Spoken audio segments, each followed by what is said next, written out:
আসসালামু আলাইকুম সুপ্রিয় দর্শক। প্রতিটা খামারে সকালবেলা যে কাজটা সেটা হলো ঘুম থেকে উঠে ফজর নামাজের পরে গরু পরিষ্কার করা। আমিও গরু পরিষ্কার করা শুরু করলাম। গোবরটিরে একসাথে কইরা একটা টলি দিয়া এই গোবরটি আবার অন্য জায়গায় ফেলাইতে নিলাম। দ্বিতীয় নম্বর কাজটা হইলো গরুর ঘরটা সুন্দর করে পরিষ্কার করতে হবে। তারপরের কাজ হলো গরুটির গোসল করান। গরুটি গোসল করাতে গিয়া প্রথমত আমি মোটর দিয়া পানি দিয়া উপরের গোবরটিরে সরাই নিলাম। তারপরে হুইল পাউডার দিয়া ভালো করে ডলিয়া সবটি গরুর গোসল করাই দিতাছি। আপনারা সপ্তাহে একবার হইলেও গরুটির সাবান দিয়া সুন্দর মতন গোসল করাই দিবেন। এতে করে গরুর অনেক সুন্দর দেখায়।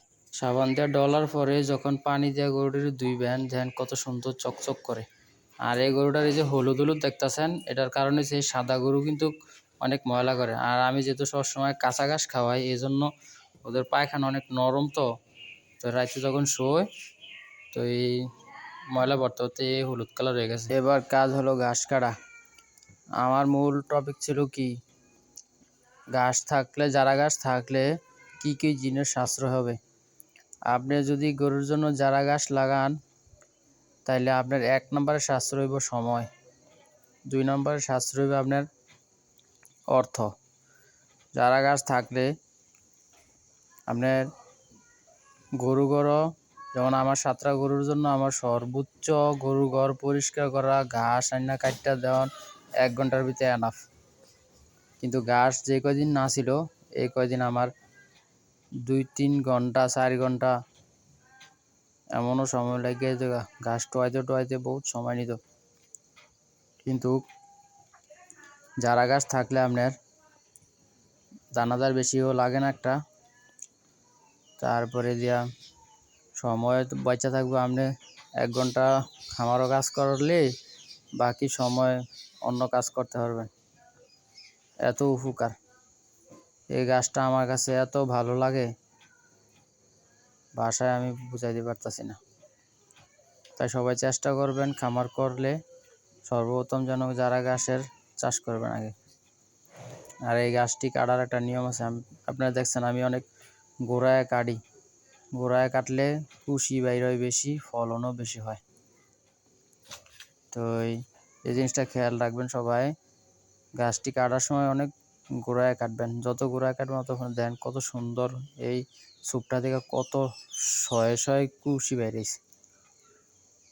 তাই গাছ কাটার সময় এটা খেয়াল রাখবেন, যত গোড়ায় কাটবেন তত উপকার। আমি দেখছি এটা, তার প্রমাণও পাইছি। এবার আমি 2 আটি ঘাস কাটলাম। এবার ঘাসগুলা নেওয়ার পাল্লা, মেশিনের কাছে নেমু, তারপর এটি মেশিনে চপিং করবো। আমি যেহেতু ঘাসগুলা বাড়িতে লাগাইছি তাই সহজে মেশিনের কাছে নেওয়া যায়। বাড়ির উঠানে লাগাইছি ঘাস, তো এবার মেশিনের কাছে নিয়ে যাচ্ছি। কীভাবে কাটছি দেখতে থাকে। এবার ঘাস কাটার আগে মেশিনটা একটু দাঁড় দিয়ে নিতে হবে। দাঁড় দিয়ে নিবেন অবশ্যই, তারপরে ঘাস কাটা শুরু করবেন।